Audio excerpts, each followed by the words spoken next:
In the autumn of 1921, the small village of Rothenmoor in Bavaria reported 17 deaths over 6 weeks. The official records listed the causes as animal attacks, accidents. The Weimar government sent investigators who found nothing conclusive and closed the case within a month. But the surviving residents told a different story, one that involved a creature that walked on 2 legs, killed with deliberate savagery, and vanished into the forests without trace. The local priest sealed his accounts in the church archives with instructions that they not be opened for 50 years. When they were finally examined in 1971, most scholars dismissed them as folklore born from post-war trauma and economic despair. But Father Klaus Hermann was a meticulous man who recorded what he saw, not what he believed, and his journals paint a picture of events that defy rational explanation. So before we continue, make sure you subscribe and let us know where you're watching from. Thanks. I arrived in Rothenmoor on the 23rd of September as the leaves were turning and the days growing shorter. I had been sent by the diocese in Munich to assist Father Hermann, who was elderly and struggling with the pastoral needs of a village that had grown anxious and fearful. The letter from the bishop mentioned unusual deaths and requested my presence for an indefinite period. I was 28 years old, ordained for 3 years, and eager to prove myself useful. I thought I would be dealing with grief and superstition. I did not expect to confront something that would shatter every certainty I held about the nature of the world. The village sat in a valley surrounded by dense forest, connected to the outside world by a single dirt road that became impassable in heavy rain. There were perhaps 300 souls living in timber houses clustered around a stone church that dated back to the 14th century. The men worked as loggers and farmers. The women kept households and tended small gardens. It was isolated, traditional, poor, and deeply Catholic. The war had taken 22 men from Rothenmoor and returned only 8, all of them damaged in ways visible and invisible. The peace that followed brought inflation and hunger. By the time I arrived, the village felt like a place holding its breath, waiting for the next blow to fall. Father Hermann met me at the church with a handshake that felt like dry paper and eyes that seemed to look through me rather than at me. He was 70 years old, bent with arthritis, and his hands trembled when he lifted the chalice during Mass. But his mind was sharp and his voice still carried authority. He took me to the small rectory behind the church, offered me weak coffee and black bread, and told me plainly what I would face. "There have been deaths," he said, 17 since August.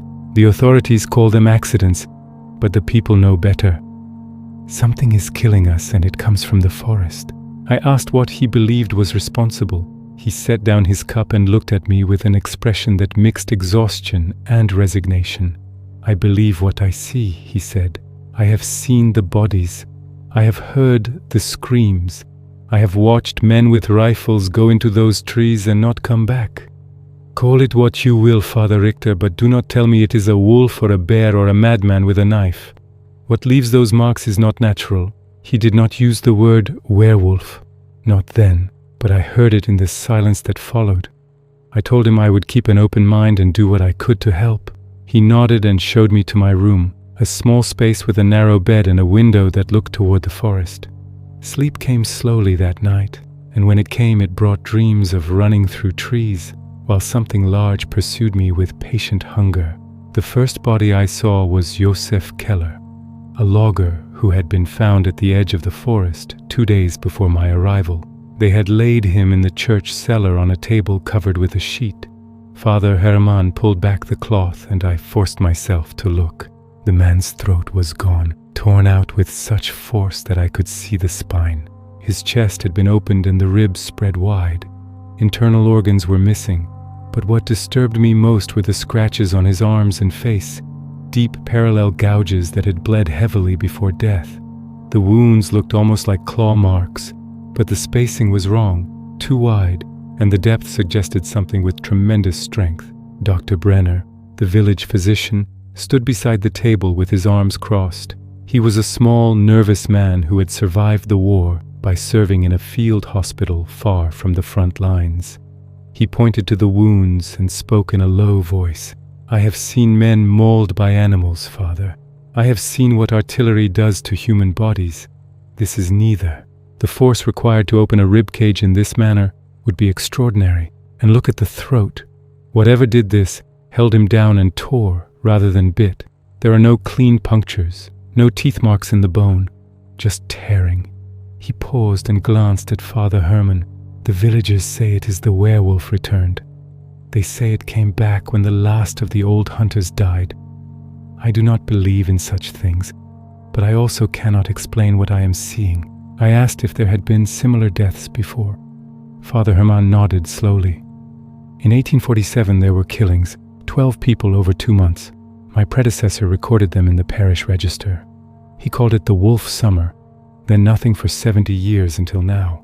The old hunters, the men who knew the forest, they claimed they had driven it away or killed it. But Matthias Keller, the last of them, died in July.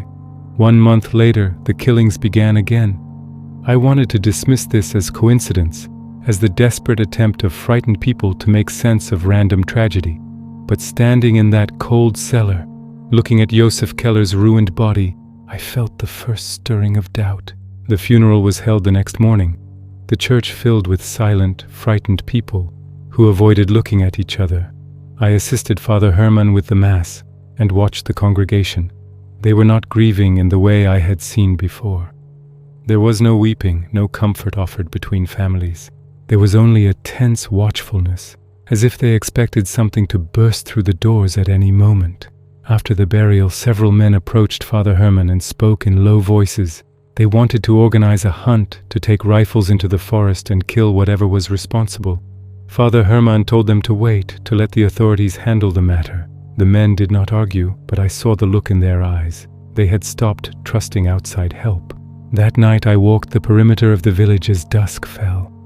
The houses sat close together, windows already shuttered despite the early hour. No children played in the streets. No one lingered outside.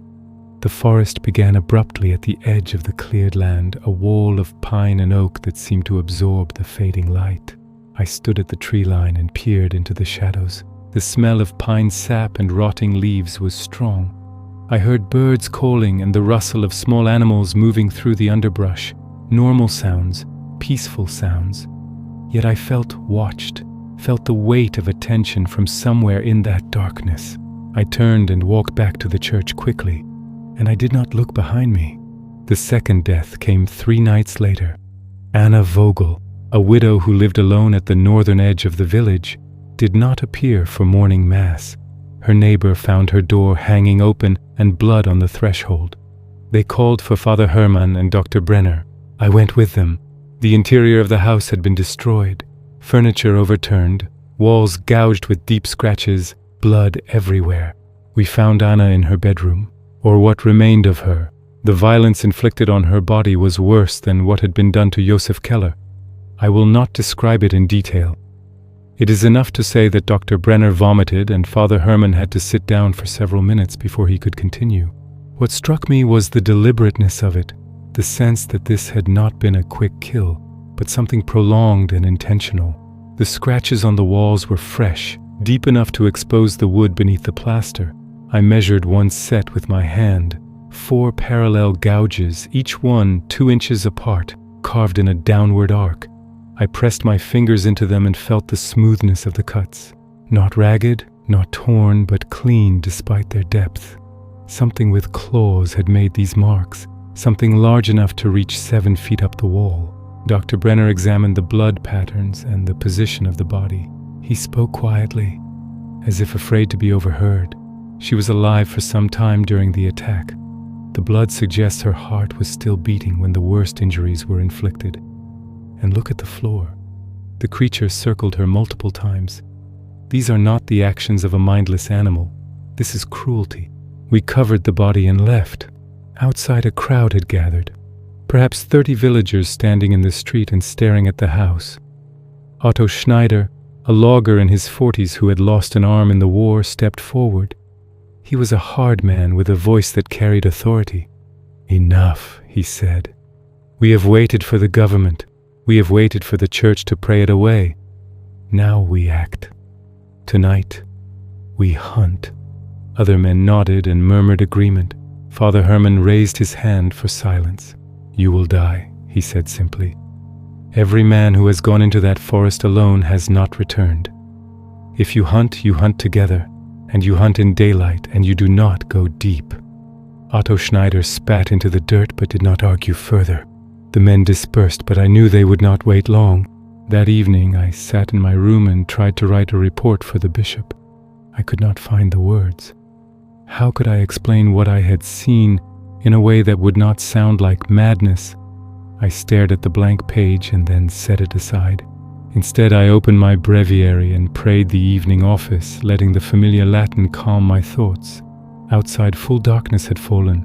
The village was silent. No dogs barked. No voices carried through the air. Just silence, deep and complete. Then I heard it, a howl, rising from somewhere in the forest, long and mournful and wrong. It did not sound like a wolf. The pitch was too low, the duration too controlled. It sounded like something trying to imitate a wolf, but not quite succeeding. The howl faded, and the hunt was organized for the following afternoon. 20 men gathered in the village square with rifles, axes, and hunting knives. They came from every household that still had able-bodied men, farmers and loggers and shopkeepers, most of them war veterans who knew how to handle weapons and follow orders. But there was a difference between facing an enemy you understood and hunting something that defied natural law. I saw the fear in their eyes even as they checked their ammunition and sharpened their blades. Otto Schneider led them, his empty sleeve pinned at the shoulder and a rifle slung across his back. He had tied a strip of red cloth around his arm, and I learned later it had belonged to his daughter who died of influenza. He wore it as a reminder of what he had already lost, as armor against the fear of losing more. Father Hermann blessed them with holy water and spoke the prayers for those facing danger. His voice was steady, but his hands trembled as he traced the sign of the cross in the air. He asked me to accompany them as chaplain, to provide spiritual support and last rites if necessary. I did not want to go. Every instinct told me to stay behind the safety of stone walls and locked doors, to let these men face whatever waited in those trees while I remained safe. But I could not refuse, not when I saw the hope in their eyes, the belief that having a priest among them might provide some protection against the evil they hunted. I took my crucifix and my rosary and my small vial of holy water, and I followed them into the forest with a prayer on my lips and dread in my heart. The trees closed around us quickly, blocking the sky and reducing the light to a green dimness that made distances hard to judge. The forest floor was thick with fallen needles and rotting leaves that muffled our footsteps, but also concealed roots and holes that could turn an ankle. The men moved in a loose formation, spread out but keeping each other in sight, rifles held ready and eyes scanning the shadows. They checked their ammunition constantly, hands moving to touch the bullets in their pockets, as if the physical contact provided reassurance. No one spoke above a whisper. The only sounds were our breathing, the soft crunch of needles under boots, and the occasional crack of a branch. Birds called from high in the canopy, but they sounded distant and muted, as if the forest itself absorbed the noise. We continued deeper into the forest, following a game trail that showed signs of recent use. The undergrowth grew thicker as we progressed, brambles catching at our clothes and forcing us to move more slowly. The ground rose and fell in irregular ridges carved by ancient water flow, making the footing treacherous. After an hour of careful movement, we found the first evidence that we were in the right place. A deer carcass, torn apart and partially eaten, hanging from a low branch by its hind legs. The men stopped in their tracks and stared. "Animals do not hang their kills," Otto said quietly, his voice barely above a whisper. "Someone or something put this here." He approached slowly, rifle raised, scanning the surrounding trees for any sign of movement. We gathered around the carcass to examine it more closely. The deer had been gutted with what looked like surgical precision, the organs removed cleanly and the meat stripped from the bones in long, deliberate tiers. The work was too methodical to be the result of feeding frenzy, too organized to be simple predation.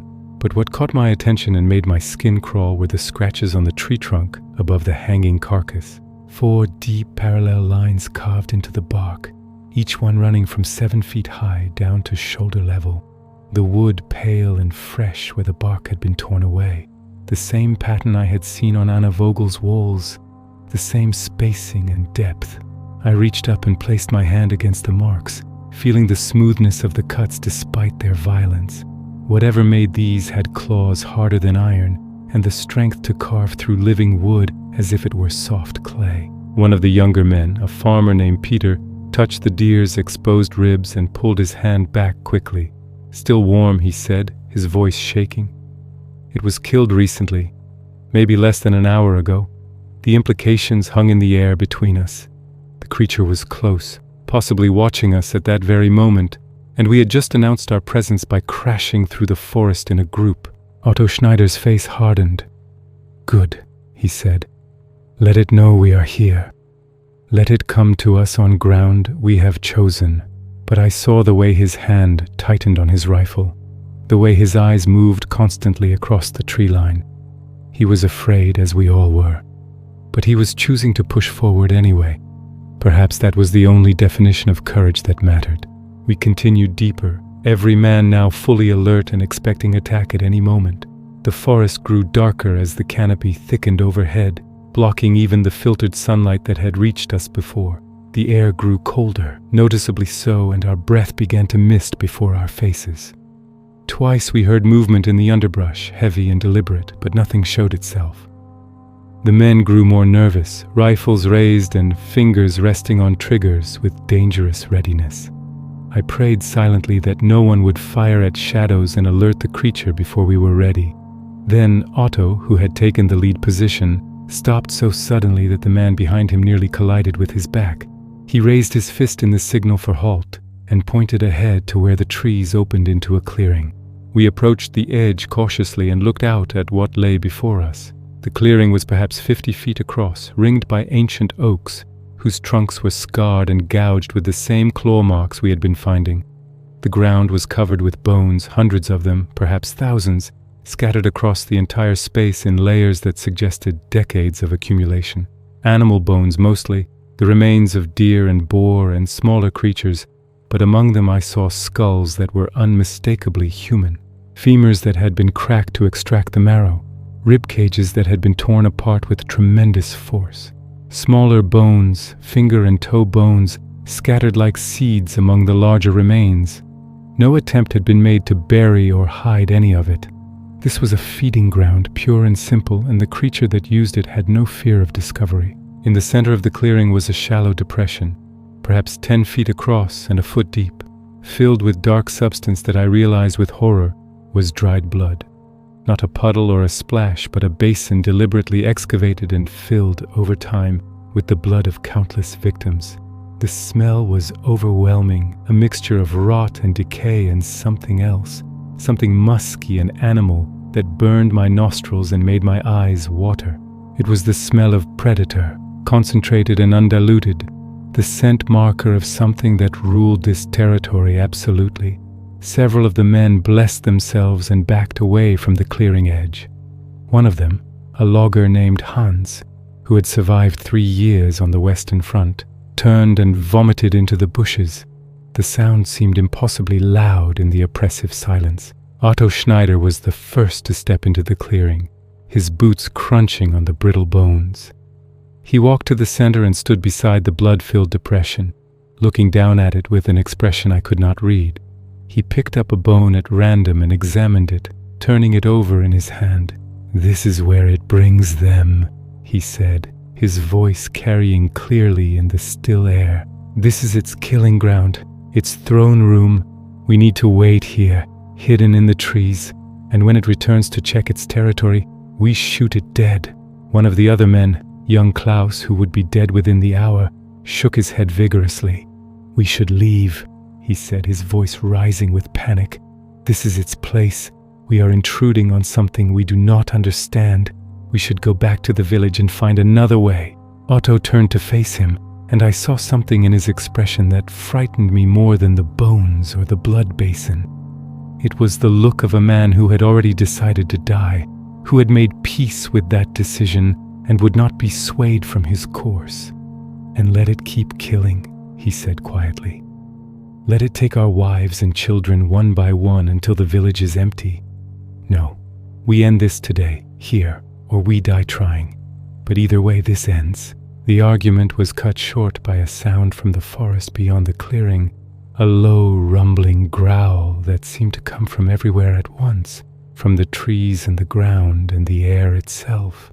It was not the sound of any animal I had ever heard. It was too deep, too resonant, and there was something almost human in it, as if whatever made it was trying to speak but could not quite form words.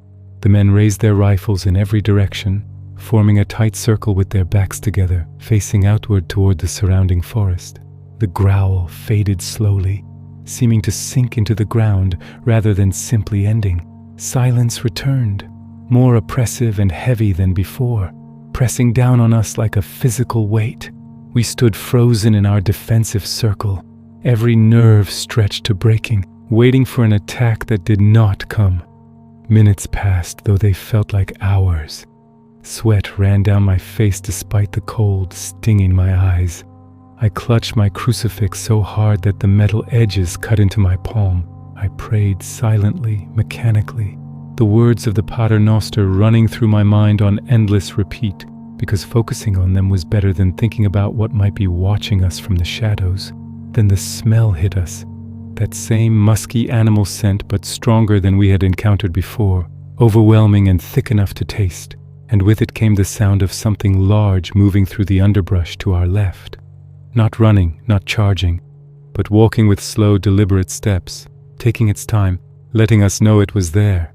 The bushes at the edge of the clearing moved, branches bending inward as something pushed against them from the other side. The men swung their rifles to aim at the spot, fingers tightening on triggers. "Come on," Otto whispered, his voice steady despite the fear I could see in his face. "Show yourself, damn you. We are ready for you." The movement in the bushes stopped. Whatever was there had sensed the trap, had understood that we were waiting with weapons aimed and ready to fire. It was thinking, calculating, deciding whether to attack or withdraw. The intelligence behind that decision terrified me more than mindless aggression would have.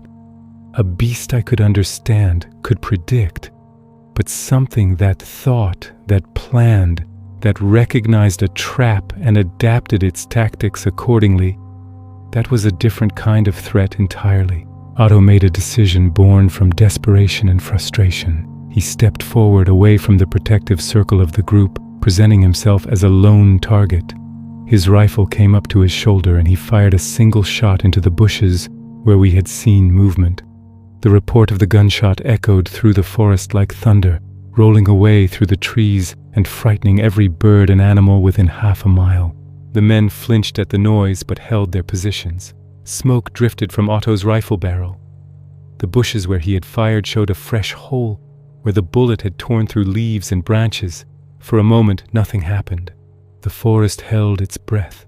Then the attack came from directly behind us, from the opposite direction we had all been watching, and I understood with sick certainty that we had been outmaneuvered. Something burst from the forest at our backs, moving with speed that seemed impossible for anything so large. I caught only a glimpse in that first second, an impression of brown fur and massive shoulders and yellow eyes that gleamed with terrible awareness before it slammed into Klaus with the force of a charging bull. The impact lifted the young farmer off his feet and bore him to the ground 5 feet from where he had been standing. The creature was on him for perhaps 3 seconds, no more, but in those 3 seconds it accomplished what should have taken minutes.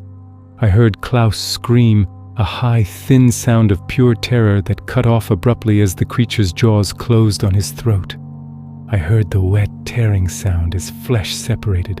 I saw the creature's front limb, massive and corded with muscle, rise and fall once, crushing Klaus's. Then the creature was gone, vanishing back into the forest before a single man could react, before a single shot could be fired in defense or revenge. Klaus's body lay twisted in the dirt, his head at an angle that no living person could achieve. Blood pooled around him rapidly, spreading across the bone-littered ground in a dark stain. His eyes were open and staring at nothing, The entire attack had taken less than 5 seconds from start to finish, 5 seconds in which we had been paralyzed by shock and surprise, unable to respond, unable to save him. The men stared at the body in horror. These were veterans, men who had seen death in its many forms on the battlefields of France and Belgium. But this was different. This was not the impersonal violence of artillery or the distant crack of a sniper's rifle. This was intimate and personal and designed to inflict maximum terror. Otto Schneider was the first to break the paralysis. He ran to Klaus and dropped to his knees beside the body, checking for any sign of life, even though we could all see there was none. His hands came away covered in blood. Dr. Brenner, who would examine the body later that day, told me that the blow to Klaus's head had fractured the skull in 3 places, driving fragments deep into the brain tissue.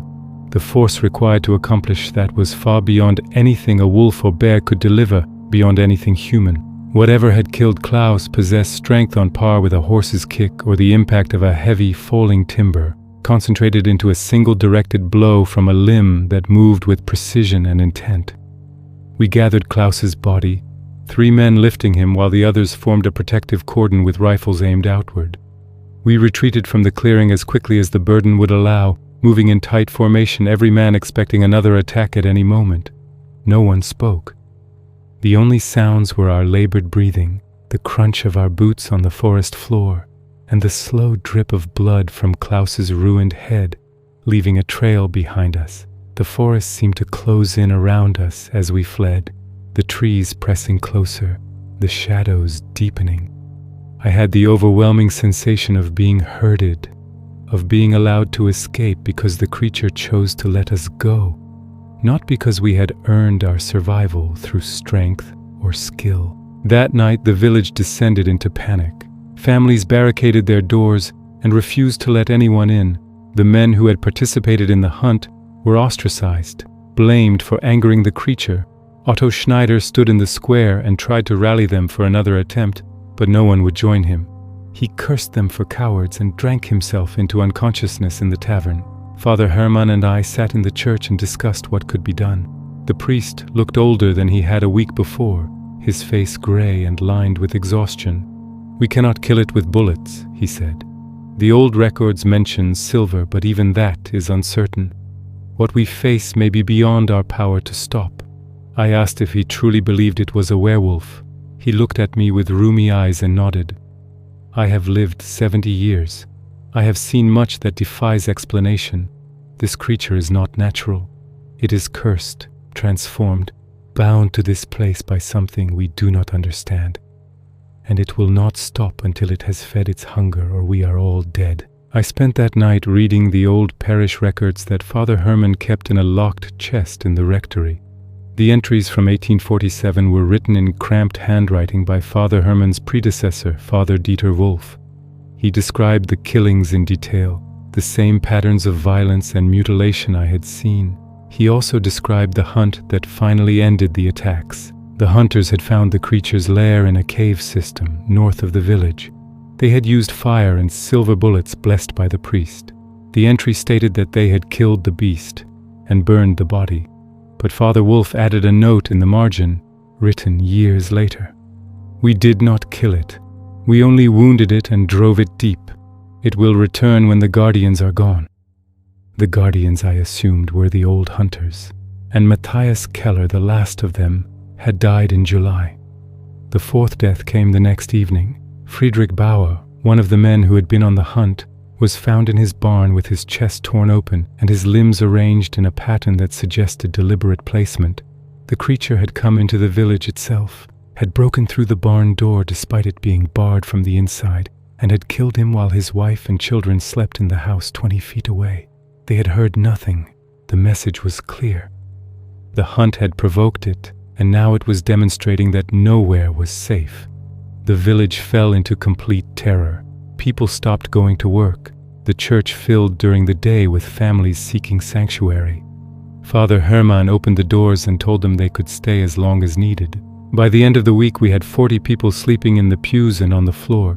I helped Father Hermann organize food distribution and maintain order. The church was stone and strong, the doors thick oak reinforced with iron. If the creature came, we might be able to hold it off. But I knew in my heart that stone and iron would not stop something that had survived for centuries.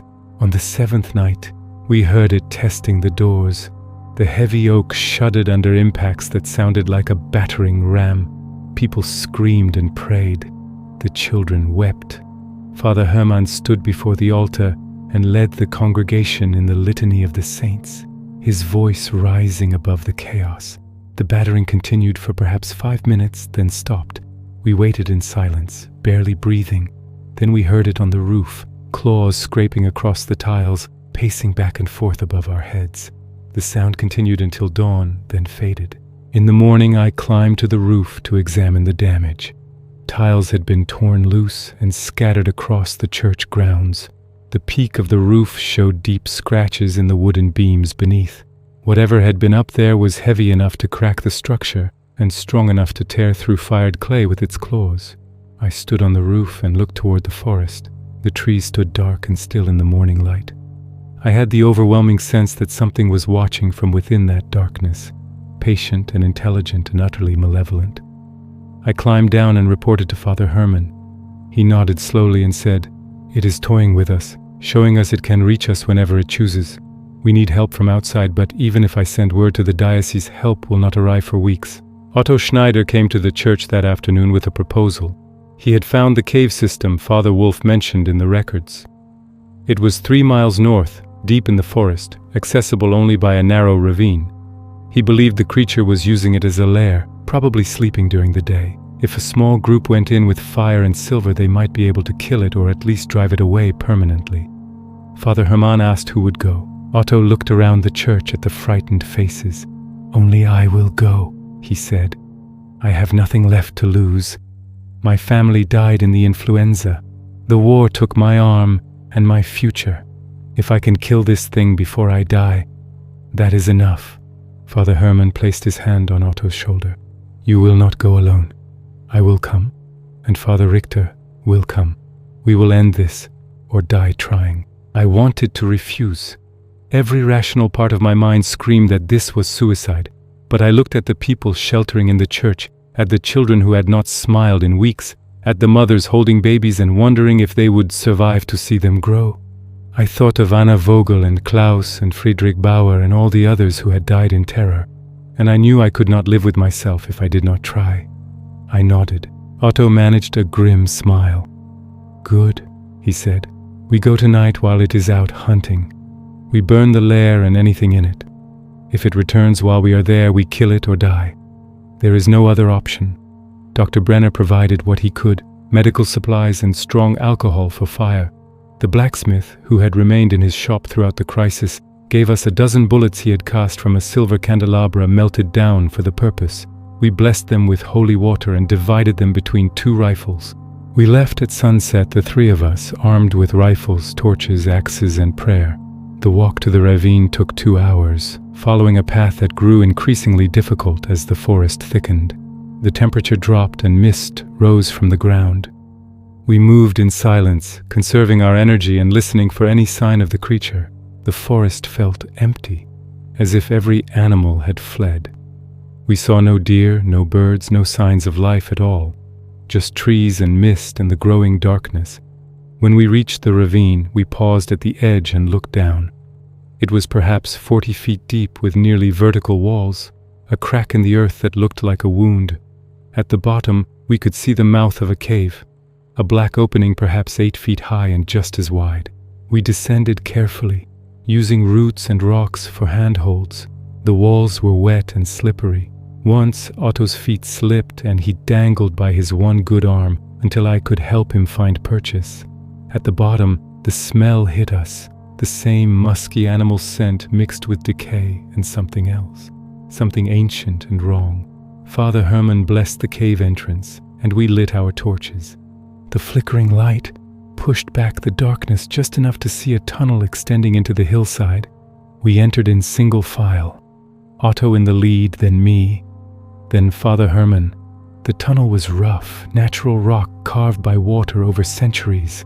It descended at a shallow angle and twisted in ways that disoriented me quickly. After perhaps 50 yards, the tunnel opened into a cavern. We raised our torches and the light revealed a scene from nightmare. The floor was covered with bones, thousands of them, layered so thick in places that we walked on them rather than stone. Human and animal mixed together without distinction. The walls were covered with scratches, marks carved into the rock with obsessive repetition, creating patterns that hurt to look at. And in the center of the cavern was a nest, a circular depression perhaps 10 feet across, lined with animal hides and human clothing. The smell was overpowering, rot and musk so thick I gagged and had to breathe through my mouth. We spread out and began to pour alcohol over everything, soaking the nest and the piles of clothing and the bones. Otto worked with grim efficiency, his one arm moving quickly despite the handicap. Father Hermann blessed the cavern and prayed for the souls of those who had died here.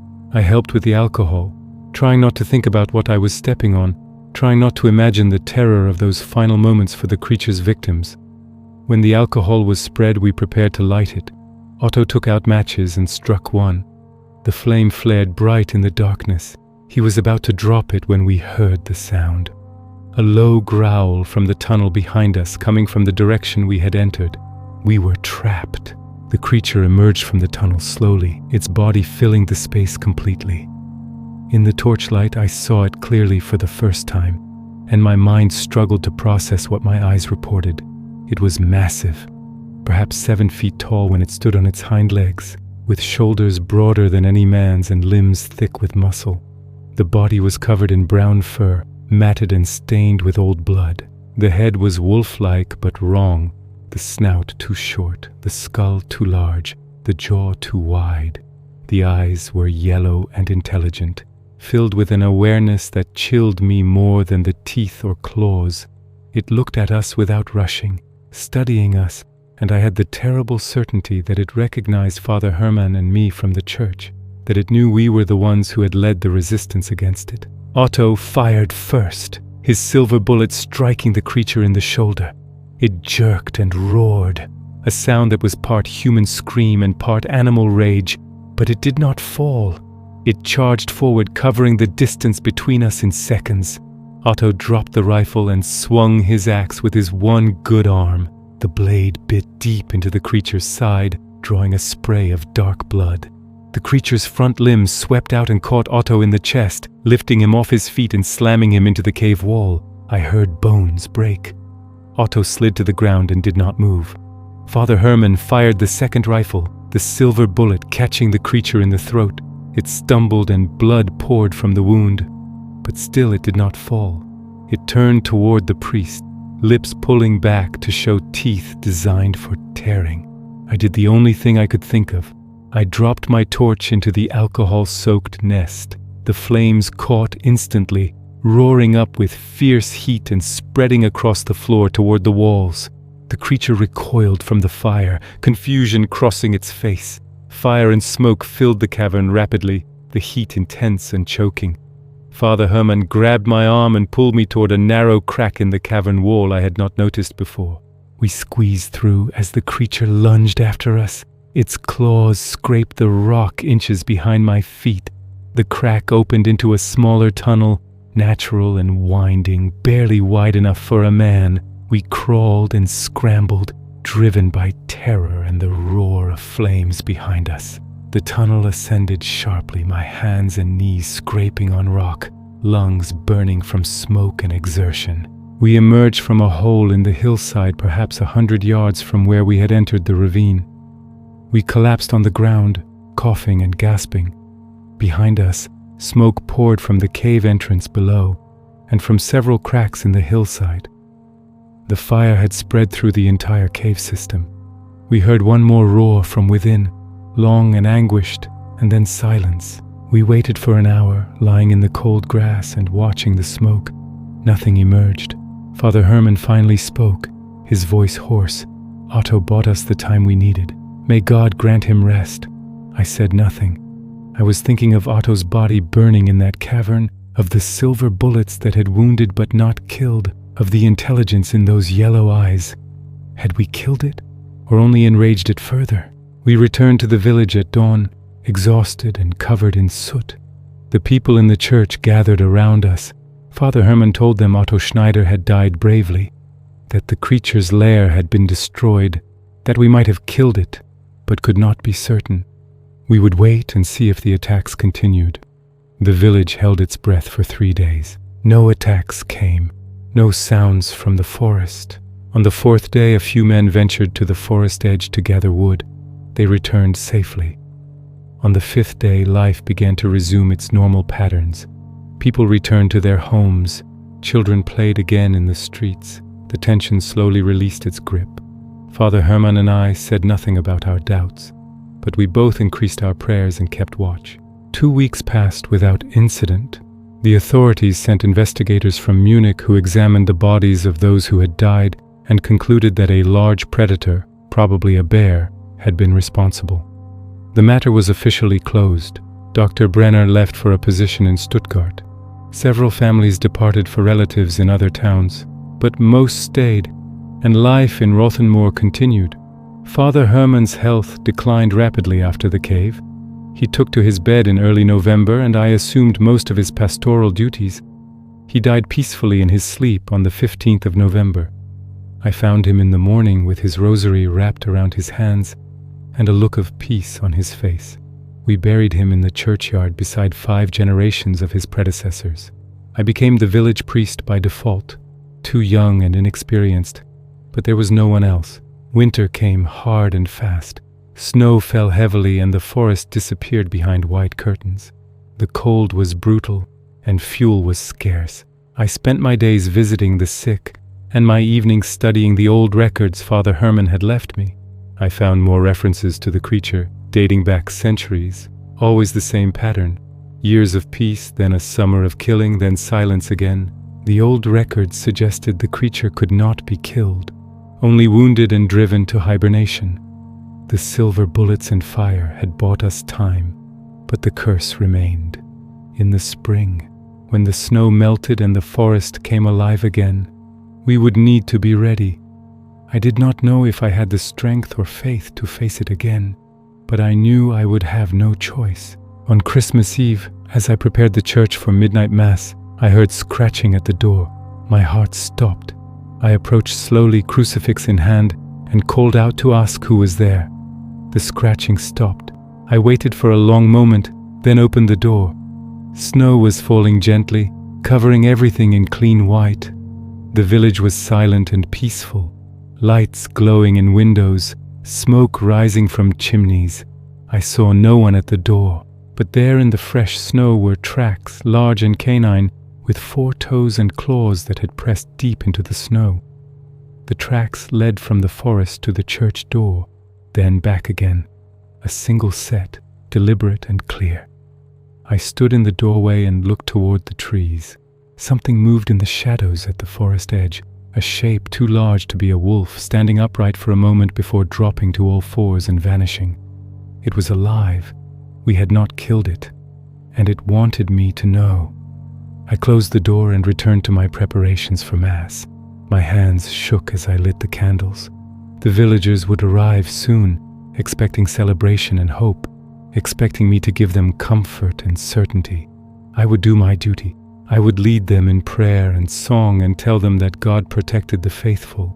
But I would also watch the forest, and I would prepare for the spring, and I would keep Father Hermann's records safe so that whoever came after me would know what waited in those trees. The creature was patient. It had survived for centuries, through wars and hunts and the slow march of civilization into its territory. It would wait until the time was right, until we had lowered our guard, and then it would return to claim what it considered its own. I cannot stop it alone. Perhaps no one can. But I will do what I must, for as long as I am able, because that is the burden I have accepted. And when my time comes, I pray that I face it with half the courage that Otto Schneider showed in that burning cave. The attacks did not resume that winter, nor the following spring. As I write this in the summer of 1922, Rothenmoor has known peace for 9 months. Some believe the creature is truly dead, burned in its lair, or dying from the silver bullets it carried in its flesh. I do not believe this. I have seen the tracks in the snow. I have felt its attention when I walk near the forest. It is waiting, recovering, biding its time until it is ready to hunt again. The cycle will continue, as it has for centuries. New people will come to Rothenmoor, unaware of what dwells in these forests. They will build their homes and raise their children and forget the warnings that should be passed down but never are. And the creature will endure, cursed and hungry, neither fully beast nor man, bound to this place by some sin or curse too old to remember. I record these events so that future priests and investigators might understand what they face. Silver and fire can wound it. Faith and courage can drive it back. But nothing we possess can truly end it. The curse must run its course, whatever that means. Until then, we can only watch and pray and prepare for the night when the howling returns and the killing begins again. For the people of Rothenmoor, for all those who died in terror, and for Otto Schneider who gave his life to protect them, I will keep the vigil, and I will pass this knowledge to whoever follows me, in the hope that one day someone will find a way to break the curse and free us from the werewolf of Rothenmoor. For more interesting stories like this, consider subscribing.